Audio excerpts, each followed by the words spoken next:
Stevens. I'm gonna get into my testimony in a bit, but I'm grateful to be here from New Jersey. I'm Lynn Songo. I'm from Belgium originally. I lived in London for 10 years, and then I moved here after we got married. All right. So you moved for your man. I did, yes. I did. Okay, I see she moved for him. I want everybody to take notes. All right. I know that everybody's journey is not your journey, but maybe it's a lesson to be learned or something in between the lines, right? Okay, so off topic, the questions. What season in your life, right, were you in when you met Lynn? That's a great question. I was just giving my life to Christ. So at the time I met my wife, now wife, I was 6 months in my journey, my singleness journey with Christ. And it was a crazy transition because prior to even giving my life to Christ, I was in a toxic relationship. And that's what led me to giving my life to Christ. And then when I gave my life to Christ, I realized how toxic I was. And the things that I was doing, I feel like I was being told different things, but I wasn't hearing it, I wasn't seeing it from a biblical aspect. And God really softened my heart because I was very prideful. I was very, I thought I was like the perfect one. And it was like, no, I'm the one that caused a lot of different things. So it was like a self-reflection. God really changed my heart. He healed me from different things and allowed me to really build a relationship with Christ because I always knew always knew of Jesus Christ, but I never had a relationship with him. So that during those 6 months prior to me meeting her and actually meeting her, I was really getting to know Christ for myself and really understanding what a man looks like, a man of God looks like, and what a husband looks like. Not even really what a husband looks like. I wasn't in that mindset yet, but I was really just giving my life, diving into scripture, and just really getting to know myself and him. That's a beautiful testimony because it's similar to mine. When I was engaged, right, and then my broken heart brought me to Christ. And the thing about men, right, I'm not saying all men, but in order for us to really fully go to Christ, we gotta get broken. So we gotta get stripped away from everything. And then when you get stripped away and you have nothing else, that's when you get on your knees and you put your hands up and you're like, God, I need you because I can't do it myself. And that's when he transforms us from a boy into a man. And that transition is hard and it's difficult, right? But we have to do it if we want to be better fathers, husbands, brothers, uncles, and all those stuff, right? Firm foundation. Exactly, and it's tough. So Lynn, what season were you in your life? So I was in a single season that was for about 4 years and a half before I met him. So I was like single, just doing me, focusing on my relationship with Christ. And I met Jesus during a season of brokenness as well. So it is really a thing that Jesus uses to reach you. I was also in a toxic relationship. I broke up. I was in, anxiety, depression, all of these things. And I found Jesus and I focused on myself and my relationship with him for 4 or 5 years. And then that's when I met him. Okay. And how did you meet him? Did he shoot shoot a shot? Like, all right, how did it happen? Everyone know that you slid in the DM. Basically. It led to the DMs for sure. But so she, as you kind of introduced, she is or was a secular artist turned to gospel artist. So what she was doing, I found her through TikTok, and I'm grateful that back now in the States. But I found her through TikTok. She was just posting a video of her exposing secular music and how harmful it really is to us. And during that stage of my life that I told you, I was giving my life to Christ, and that was something that I was asking God to remove out of my life because I realized how harmful it was, but that's all I ever knew. So I'm like, God, I need something to supplement this secular music with. So I'm like, all right, bet. So God used my sister over here. I always have this stuff. Stand up, Rick.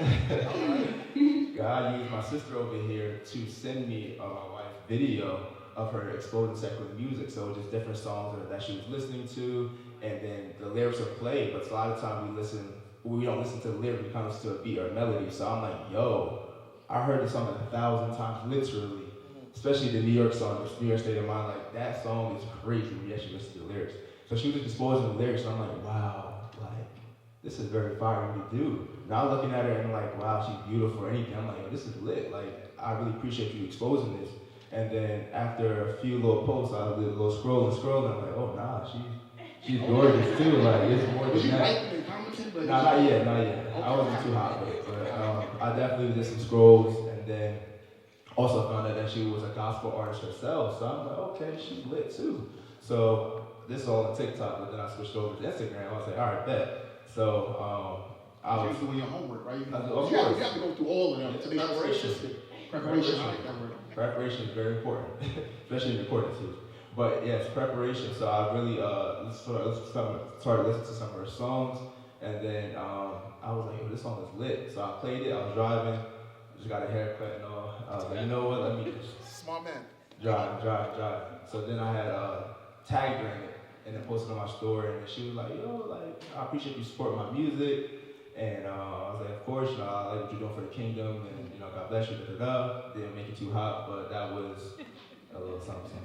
All right. So, Lynn, what opened your heart to him sliding into the DM? Or not even him tagging you, and like what made you, or who made you say, you know what, let me respond? Because when I realized that people don't respond to anybody, right? So, what was it? And I'm actually that girl. I wouldn't be anymore, but I'm used to be that girl where if you DM me, you try to chat to me, I'm hard to get, playing purposely hard to get. Mm-hmm. So when he tagged me, at first of all, I was like, who is this man who's tagging me from all the way from the United States? And he's cute, he's bringing my song, like, what the heck, And then we started speaking a little bit, and I felt like what made me open to actually have a conversation with him was that he was so far. So I can just block you and we don't see you anymore. And that's it, you far anyway, so I might as well just, try and see how it goes. Because in London, if someone DMs me and I get back to you and it's like, can I see you this weekend? I'm like,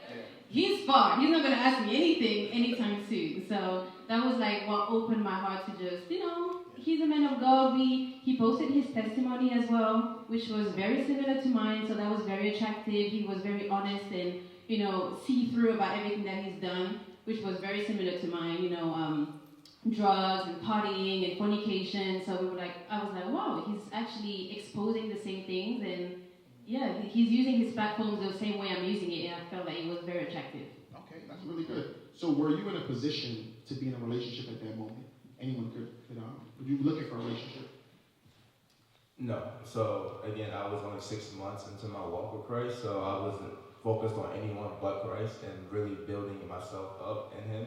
So I wasn't really entertaining anybody, and that was something that was very new to me because in the past I always had somebody, whether it was an ex or somebody I'm talking to, but I actually removed everybody, deleted different people, unfollowed people, to really focus on God. So I really wasn't looking for anything, a distraction essentially, because that's what it could have been. But just really seeking God, and God allowed me to find her without me even looking for real. So that's the power of God for real. Okay, I like that. Round of applause for that answer. I love it. So, Lynn, when you laugh like I say it's your main conversation. Lynn, when you were in you said 4 years, right? So you weren't looking for anyone. No, I was not. At all. Right? So, at what moment did God, I'm sure you have to pray with this, at what moment did God say He was the one? So that's a big thing. Obviously, 4 years is a long time, and I felt like maybe it was the beginning of the end of my single season at some point. I'm sorry, not to cut you off. Yes. But did any other men come between those 4 years? Absolutely. And if they did, what was the difference between him and those other men?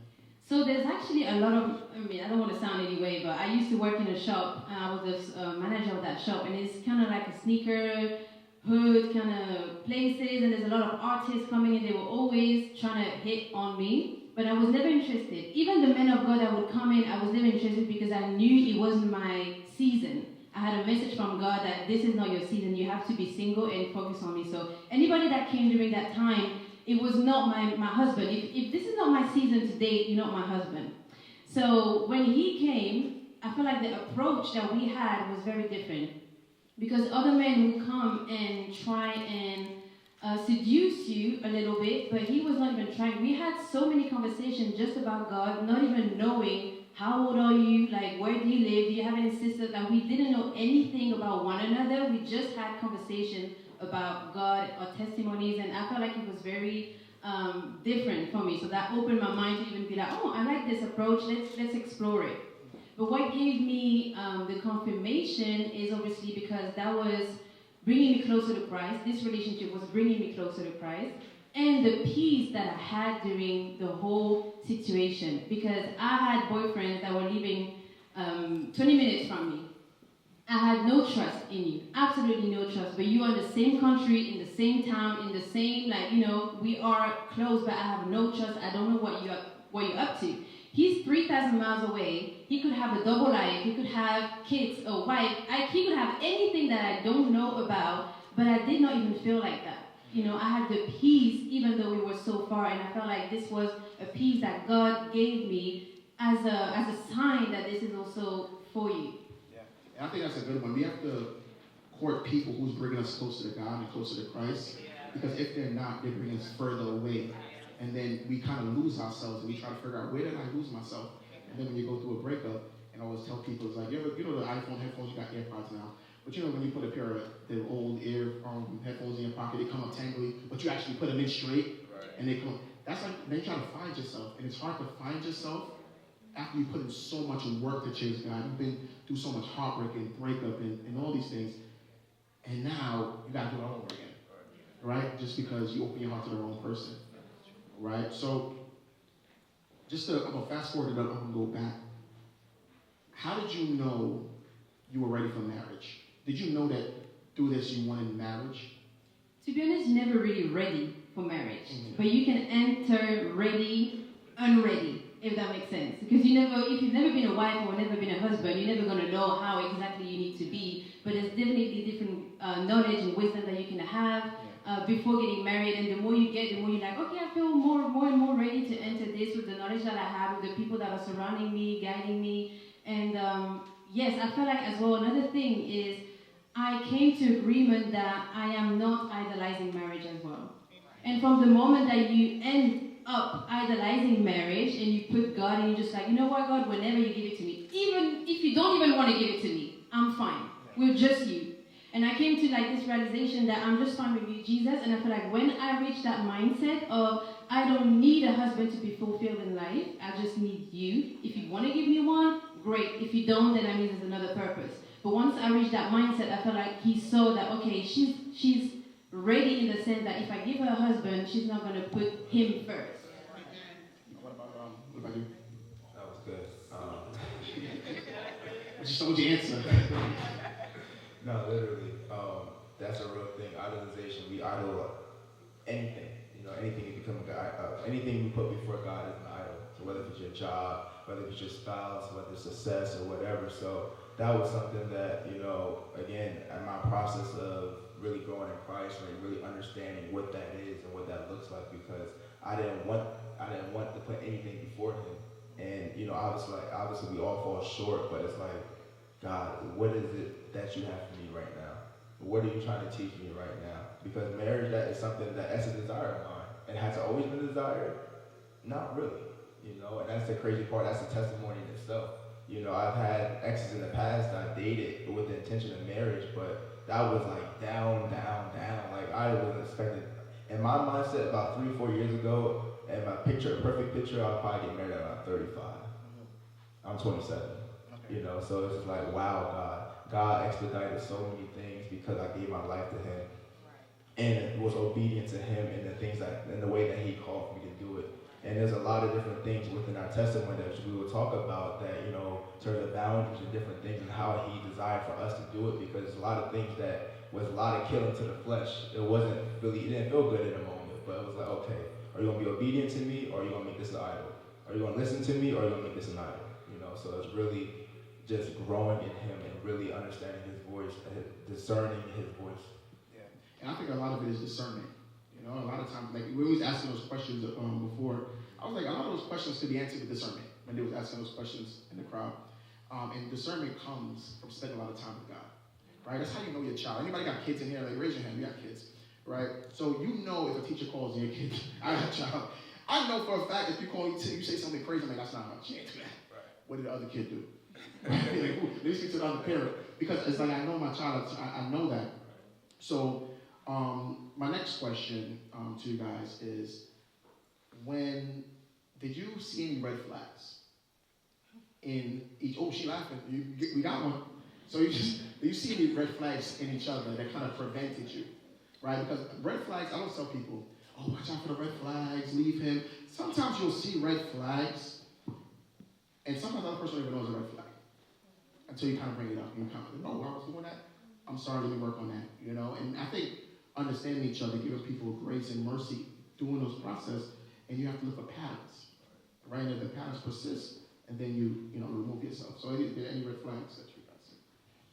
I wouldn't say it's red flags, but I definitely had one concern when we were quoting. So basically, to give context, when he finished his studies at Rutgers, God told him that he didn't have to work for a purpose, you know, to take care of the family, to bring the family closer to Christ. It was like a good reason for him not to be working during that season. And I understood it's a message from God. God told him not to work for a reason. And then we hear, you know, quoting for months and months and months. And I'm like, this guy's still not working. Like, you want to marry me? But, you know, at some point, the revelation that you had must be ending if this is God's plan for you to marry me. We were talking about, you know, being so, financially stable earlier. And this is definitely, I'm not a gold digger, but you have to be financially stable to provide and to, you know, to be able to take care of the house and provide, you know, the things that you have to do. It's a duty, it's biblical. We're not even just like, we want money, it's biblical. So I was concerned and I was just like, okay, I had a conversation with him. I talked about it with my best friend first. And I was like, I really like him, like I'm basically in love, but he's not working. What do I do? And then she was like, we gotta pray about it, you know, we gotta make him, you know, wake up. And so I had a conversation with him. I prayed before and I was like, babe, like, I get it. I get the whole revelation. I get the whole purpose behind it. But you're trying to marry me within the next year? This is not going to work. Like, we got to do something. So, you know, and I was actually very surprised because he was like, no, you're right. I'm going to get this thing together and sort it out. And I was like, oh, that was so easy. Like, okay, cool. You know, another sign that it's, you know, maybe the one for me at that time because he was ready to change everything for it to work. And actually today he has like different occupations and he's just providing 100% and it's just, you know, I'm so proud of how he just improved in that area as well. That's good, that's good. And that actually goes really back to the obedience to God because again, I was a former D1 athlete, I was training for the NFL draft and all those different things, but during this context, I was training for the NFL draft and stuff, and then I was like, God, what do I do after this draft? And he told me nothing, like to really focus on me. That was really my transitional stage. And the reason why, I didn't understand in that moment, but the reason why is because once I started working, I know that I'm gonna work, you know what I mean? So it was like, if I would have started working then, I would have lost my foundation. And I didn't have a firm foundation yet, so I would have just been working. And my relationship was going down the drain. And I could have fell back into the world and do the different things I was already doing. So I had to really build my foundation in him first. And then later on, he said, I'll give you the job. Matter of fact, he gave me 2 in the same week, a job, and then he gave me my own business and stuff like that. So he's building on a firm foundation. But if I would have been disobedient, like, forget this, I'm just going to start working, I would have missed out on it and everything would have crumbled because it would have been on a faulty foundation. And now he's overworking. I'm like, hey, come on. Overworking. Okay. And that's good, you know, because a lot of times we take on relationships or people or jobs that's not aligned with our destiny. Or it's not even our assignment and we do it and we think that, oh, you know what, this is what I want to do. It's not what God wants us to do. And then when we delay the process, we get upset and we're like, yo, God, I never told you this in the first place. That's why I always tell people, don't pick up what God is telling you to put down. Right? God is telling you to put it down. You want to pick it down and keep slapping and slapping you. And you're like, I'm going to keep picking it up. And then you deal with the consequences. So what was her red flag? You thought she was going to get away with it, but that's one else. Not even red flag, whatever you want to call it. I didn't see any, to be honest. Okay. To be honest, I didn't see any red flags that really like stood out. Okay. Obviously, we're not perfect, but it's not like, okay, this is a red flag, I can't marry her or whatever. But like different things that I did mention or different things I did see, I did mention to her. So from the top of my head, I don't have any. Actually, something that he did bring during the quoting season is that I was not fasting enough. So that was a concern of you at the time. I remember you bringing that up to the table. He was like, I need you to be more on the fasting because it's very important. And I was like, oh, But you know, This is before marriage. yeah, before marriage, you know. So because we were already fasting as part of the preparation for marriage, but it wasn't really like a habit that I had a lot myself, you know. So he definitely brought that. So let me ask you a question. What were you fasting for? What did you want to fast for? I mean, I definitely, because I know that certain things come out through prayer and fasting. So definitely learning different things that I did unknowingly. You know, whether we do. That's why God said that my people perish because of the lack of knowledge. There's a lot of things I've done in the world that I lack knowledge in, and I came in agreement with. And it was like, okay, bet I'm learning more about myself and the things I'm trying to break. So I'm not trying to join us together as one body and bring in old past things, whether it's from my family or things that I've done knowingly or unknowingly. So it's like, okay, bet I'm realizing these different things. I'm fasting because now I'm getting closer to Christ. He's discerning and giving me revelations, whether through dreams or whatever, of things I need to break. So I need you to be on the same type of time so that we breaking this and now we actually have a foundation that's going to be blessing and not cursing, and then we bringing things from our past. So that was definitely something that was very important. Okay. I know that in today's age, right? You guys are, how old are you if you don't mind? 28. 28 and 27, right? So you don't normally hear young couples, chasing after God, getting married, being serious about a relationship. So it's rare, right? So my thing it's rare because in society, especially growing up in Brooklyn and New York or wherever you're from, people love to have sex and intercourse and all those things, right? So what boundaries or standards did you have in place to make sure that you were still fulfilling, your God-given destiny for marriage, your relationship, and keep those standards alive? Yeah, so for me, I remember when I first gave my life to Christ, something that I had really had in the world was a lustful eye. And one of the first scriptures that God taught me was Matthew 5:28. And it says, anyone who looks at a woman with lust has committed adultery with her in his heart. So it's like, dang. Yeah. How many times I do that today alone? Let alone my whole life, So it's like, wow, God, thank you for your grace and your mercy, one. But that was something that I was really dealing with. It was like, dang, God, how do I remove this? So as God was, I started meditating. That was really like my favorite scripture, and I got better, during those times. But as we started courting, God led me to set a boundary at a certain time specifically, because again, she's from London or was living in London, and I was in Jersey, so it was a 5-hour time difference. So at 5 o'clock my time is 10 o'clock her time, and I realized, God was reminding me of the different things I was doing in the world at certain times, and that doesn't necessarily be at a certain time, but a lot of times it was at a certain time. At the 8 or 9 o'clock, if you're coming over, you know what time it was. So it was like, knowing that and knowing the things I used to do, is like, okay, at this time I want to cut it off, because we did talk most of the day. Obviously, when I'm asleep, she's awake, and vice versa. But it's like, okay, I'm gonna set this boundary. God, let me set the boundary so that we didn't want what God meant for good that the enemy would try to tarnish.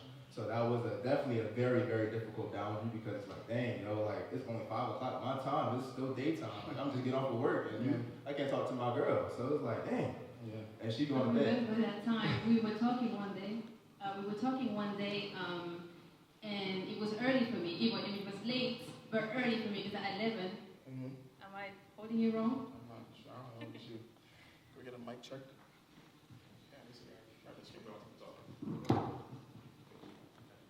Hey. Okay. So, 11 p.m. on my side, it wasn't really late, so I was still kind of chilling in my kitchen, eating ice cream, and then he just sent me a voice note. He was like, "We need to stop talking. It's too late." And I was like, "Wait, what?" And he was like, "Because this is too late now." And he explained the reason that he just explained, and I was like, "Wow!" And that made me even more attracted to him. I was like, "This is really a guy that is leading us the right way, and is doing everything for us not to fall." And this is the role of a man as well, to protect you spiritually as well, to make sure that you guys are not falling. That's also one of his responsibility as a man. So I was like, wow, he's really like a God-fearing man. He fears God right now, and I like that. I was surprised, but I really liked it. Yeah. And I obedience at that time. Okay. Grab the mic. We're mic time now. All right. So, what advice would you give your older self? Right? Growing up, knowing all this that you know now, right? Could you have started this earlier, or do you believe that it was the right time for it? Um, I guess for me, now knowing the things that I know, and even in the future, like when I do have children, is really raising them up.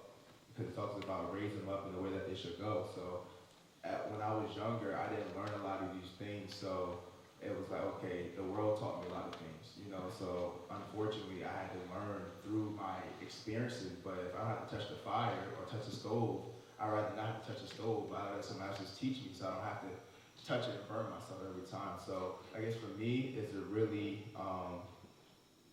to have a relationship with Christ, you know, because that is the foundation of everything. Anything that is built on Christ, it's going to build beautifully. But if you try to do it your own way, because we all done it, myself included, we've done our own way, and then everything crumbles, and then we end up blaming God or being very upset. And it's like God is doing these things because He loves us, not because He hates us or He's trying to punish us. Like He literally loves us. He gives us warnings, but we don't listen. And there's consequences that are attached to it. And literally it says the wages of sin is death. So we should be dead, realistically. But it's like, thank you, God, for your grace and your mercy. You know, even just getting here, I feel like a lot of times we take things for granted. You know, I've seen many car accidents just on getting here. This week, it's like, wow, that could have been me. That could have been me. I think it was yesterday, it was like a plane crash somewhere in New Jersey, somewhere like, a plane crashed onto the street and blew up. I'm not sure if anybody's seen that, but it was like 2 days ago. Yeah. And it was like, wow, this stuff has really happened. That could have really been me or you. Yeah. You know, but we take these different years or these different days for granted. So it's really being appreciative of each and every day, because it could be going just like that. Yeah. What we had when we were thankful for today, the next day we were begging God for that very thing back. You know, so just really being appreciative of each day that we do have, because it's not guaranteed. It's really not. Also to answer to your question as well, if I had got married before, I would have definitely not been a biblical wife. I know that for sure. Even just being the whole independent, I do what I want, I would have been rebellious, I would have not been the submissive wife that I am today, that I'm trying to be today. You know, I would have not been that. And just by waiting for God to prepare me during the single season that was 4 or 5 years, you know, that's why I felt like getting married now and not earlier is better, because now I'm able to be cherishing this marriage and actually taking care of it the way I'm supposed to take care of it, and be, you know, the wife that he deserves to have and he's supposed to have. And if it was earlier, I would have just, you know, been rebellious, literally, or Jezebel. Yeah, not Jezebel. No, I say the same thing. You know what I always say, to go back to you, is always tell everyone it's an honor to come back home. It's an honor, because those people, you know, not to stay on the topic, but those people who get on the plane, they didn't think about that. They didn't think it was their last day. So we don't know what arguments they had, what, you know, bills they was arguing about before they left the house or anything. That doesn't matter anymore. So how you leave the house matters, because you never know. It's not about how you come back, because you don't know if you're going to come back, but you have control on how you leave. And I think that's the most important part for a lot of people, right? And that's important. And to go back to that part, a lot of times we're not ready. We think that we're ready, because think about it, I'm not talking about nobody in the crowd, but how many people, you know, you hear in the beginning of the year, oh, this is my year, I'm going to get married, right? People have been saying this since, what, 2003. And this is my year. And I bet you some people came, I'm not going to look at the crowd because they're looking at me. I was just looking at you guys. So I know, I feel heat coming from this area, right? But, you know, people say, this is the year I'm going to find him, or, you know, he's going to find me, I'm going to be available. But you have to go into it more like, you know what? Whatever happens, happens. Right. People can be married, and it looks beautiful on social media. It looks fabulous. They have the cars, they have all these things, but they're miserable. Yeah. Literally miserable. Yeah. They literally hate each other. They're literally, like, what you see is just, okay, we have 10 minutes, we want to shoot this, whatever, and outside of that, or as soon as you get home, they could be in a mansion, right? And they're literally on 2 separate sides of the mansion, literally. You're right. I know people are sleeping about it, they sleep in separate rooms. Literally. And they're happy. Literally. Yeah, so, they are. Yeah, so literally, so it's not about that. You know, it's about really having your foundation, because that, again, that's your peace and your joy. Yeah. Me adding someone else into my life, yeah, that's happiness, that's cool. Yeah. But that's not my peace and joy. Okay. Same with my wife, when she mentioned, she's like, yeah, you know, I had that peace and joy. I had that before I met you. Yeah, you brought happiness into my life, cool, but that's momentarily. If we're kind of just doing this, if we're trying to make happiness our peace and joy, it won't work. Yeah, I agree. It won't work. So that's why I really encourage the men, for real. Yeah, and fellas, I hope you hear that, fella. That's a singular word. We're getting How do you guys handle disagreements? Better yet, when was the last time you guys had a disagreement or an argument? This morning, right? Because I gotta ask the hard questions, right? Because Stevens, they you know, they got a match. They looking good up here. When was the last time you guys? Because I know my marriage, we argue, we fight. You know what I'm saying? The other day, I'm gonna tell you quickly, the craziest little argument out of nowhere, right? I was working, like I do, like stuff like Facebook and stuff. So I was, work, came home, and then I was checking my emails just quickly for like 30 minutes. She came up to me, she said, "I need a hug. I had a long day." I said, "All right, come here, I'll give you a hug." And she left, came back, and she's just standing there. And I'm like, "Hey, what's up?" And she says, "Forget it." And she went to the room. So then I went after, because if you don't go, we're in trouble. Right? I ran after. What's going on? "You got no time for me. I'm talking to your home. You on a computer, or you on a laptop, and you don't work, right?" She just want to watch Love is Blind, right? I know. So I said, "All right, I just want to watch Love is Blind. Forget it now." Oh my God. And then that was it, right? That was it. And then, I went over there, forehead kiss. You know how that is, solves everything, right? Fellas wasn't that song. A forehead kiss solves a lot. It does. So let's talk about you guys. Like, when was the last time, and how did you guys handle that minor conflict? Yeah, so as she mentioned, it was this morning or this afternoon. Actually, it was this afternoon. It was this afternoon, and when you say the same thing twice, it's gonna be good, John. It's gonna be good. Nah, it's just so funny because it really be over the small things, and I feel like it's every time that we get invited to talk somewhere or whatever, the enemy really tries us. Mm-hmm. Every time, and it'd be the smallest thing. Like it was. She had called me about something, and then my tone was out of place. Like I realized it. I realized it, but I didn't realize it. You feel me? I realized it. I was like, wow, that was a little too much. But then when she mentioned it, I'm like, yeah, you're right. But in that moment, I realized my flesh didn't want to accept it. It was like, okay, yeah, you're right, but it is what it is. Stand on 10 toes deep. What she got with the back? Okay. So basically, I told him he had an attitude. Mm-hmm. From that, I had an attitude, and then he's like, "Why do you have an attitude?" And I was like, "Because you had an attitude." And then it was just like a little back and forth, like a silly thing like that. Yeah. But he's quick to apologize. That I'm gonna give him that. He's very quick to apologize. I'm a bit slower. I'm a bit like, but he's very quick. So I appreciate that about him. Yeah. He's a leader in that sense. Yeah, I might be wrong, but I think that I might be wrong. I don't think I am. I think that a man should apologize more. Because it's something about us saying, "You know what, babe," because it's certain ways to apologize. You can apologize by saying, "Hey, babe, I'm sorry. I apologize for my behavior. And also, babe, I'm sorry that we had this argument. It's silly. Let's have better understanding about this." It's not even telling her that she's wrong or I'm wrong. But if you don't say something in certain moments, it lingers. And then the enemy starts to tell you things about your partner that's not even true. And it prevents you from having conversation. And if conversation is supposed to change situations, then the enemy's going to kind of muzzle your tongue from doing that, and then he's not even coming in the room yet. And you hear footsteps, but that's not footsteps coming towards you. Right. And that really goes back to pride. Yes. Because it's like, I knew in that moment, I'm like, dang. But then I was like, you know what? I know what the enemy's been trying. And that's literally when you understand what the enemy's trying to do, because it was so small. It's like, yo, I really got upset about this. I raised my voice about this. It was so out of character for me to even do, period. It was like, whoa, I caught myself. But then it was like, wow, the fact that she mentioned it. And then it was like, okay, cool. You know what? I humble myself before you, God. I repent to you, Father. And I repented to her. And I forgave. I asked for her to forgive me. Because it's like, we all fall short. We all miss the mark. We all fall short of the glory of God. And that what am I not to, like, I want to be forgiven. Because one, I sinned against your daughter. At the end of the day, she is God's daughter before she is my wife. So again, I fear God more than I fear her. Yeah, So absolutely. it's like I need to be forgiven of my sins. Yeah. I already know the things I've done or things I didn't know I've done.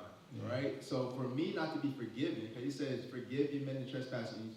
Forgive men the trespasses, your Heavenly Father will forgive your trespasses or your debts, right? So God will forgive your debts the same way as you forgive somebody else. So I need to be forgiven. I know the things I've done and the things I haven't done that he knows that I've done. So it's like, God, I can't afford it. You feel me? So that's why, like she mentioned about me forgiving fast or quickly, and I had, apologizing fast, and then also on the receiving end, forgiving fast, because you have to forgive, because it's like, okay, well, forget that, I'll forgive you when I want to forgive you. But then it's like, you're only hurting yourself at the end of the day. Yeah. So let's just get into, a few more questions, probably like two more, and then we're going to open it up to the crowd. Make sure that you have some questions in your mind to ask them as well. You guys have no children? Yeah. You guys plan on having kids? Okay. Any names yet? Yeah, we're doing all that. Secret? Oh, you got secrets going on. Okay. Private. All right. Okay. So have y'all had conversations about that?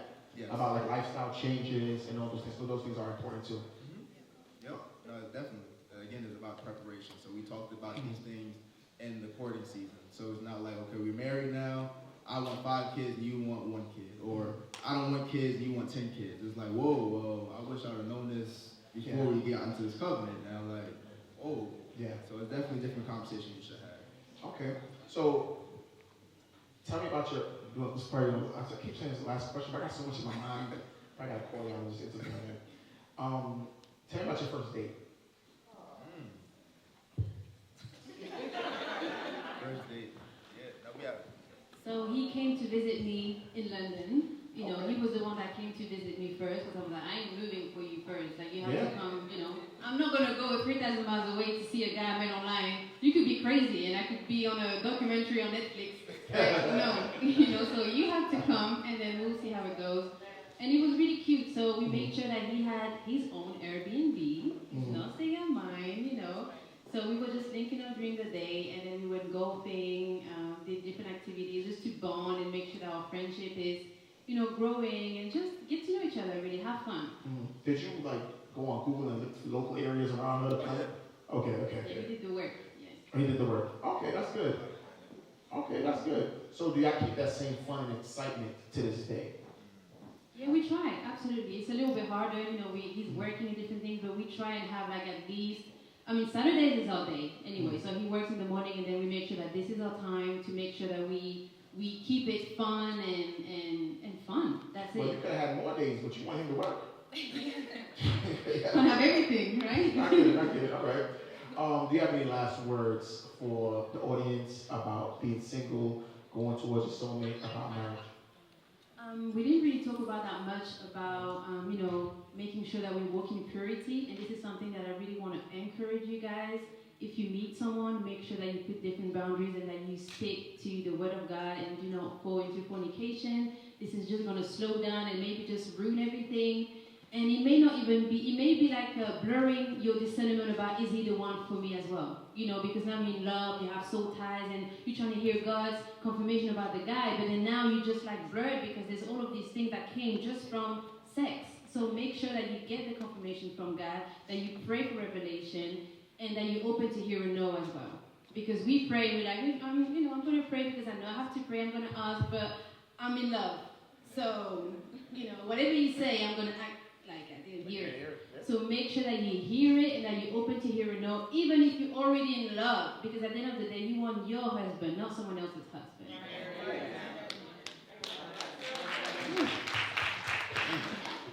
Right, you want your husband, my wife. Like you said, fornication. Like, if you look at the word fornication, one of the definitions is idolatry. So it's like when you fornicate, you're literally making this person an idol before God, and that's going to fall. So again, it's so much. God is telling us not to do it for a reason. And I've experienced that. Again, fornicating, that was something I used to do a lot. And it's like, now I have this person attached to me, I have this person attached to me, I have this person attached to me, all their stuff attached to me. And that's why it's so important, again, to learn about these things that God is telling us, because that's the reason why he's telling us. And I really encourage those. I mean, I wasn't always the biggest faster, but again, when I tell you, when you fast, when you're seeking God in His presence, He really reveals different things to you. And there's a lot of different books, that you can educate yourself on as well that kind of talks about the different things that you could be in unknowingly and knowingly, and just really educating yourself, because that's the only way to really prepare for marriage is by intentionally, going out to learn more about it, whether it's through, influencers or through your pastor or family or through your own experience, because we've all been through something. So we can definitely learn. That's something that I learned more about myself, my last relationship, because she used to talk about different things I would do and stuff, and it's like, I didn't do that. And then God would bring those things back to me when I was like, God, okay, about the fornicating and then about the lust and just different things. God would bring me back to a lot of different things that was said to me that I didn't want to accept in that moment, but then God allowed me to I humbled myself before God, and then it was like, wow, God, I want to fix these things. So that's one thing that I really learned in the marriage, is that marriage is really like a reflection of yourself. You can see how selfish we are or how selfless we are. So it's just really like, okay, God, I see this. But now we want to be two selfless individuals chasing after each other. Because if we're selfless, then we're both going to be satisfied with that. And I think that's very important. I think growth happens when you can intentionally identify areas in your life that's not good, and you want to fix it. A lot of people, they identify things, but that's not me. Right? One of the phrases that I hate is, "This is who I am." Right? This is who I am. It is what it is. No, it's not who you are. You can't change. You just refuse to. Right? And one thing that I always tell people is that you're not stuck. You just refuse to move. Right? A lot of people, they're not stuck. They just refuse to move. They refuse to make those things. So right now, take a round of applause for the Stevens for doing that. Thank you so much. Right now, we're going to take some questions from the crowd. Anybody have any questions for them?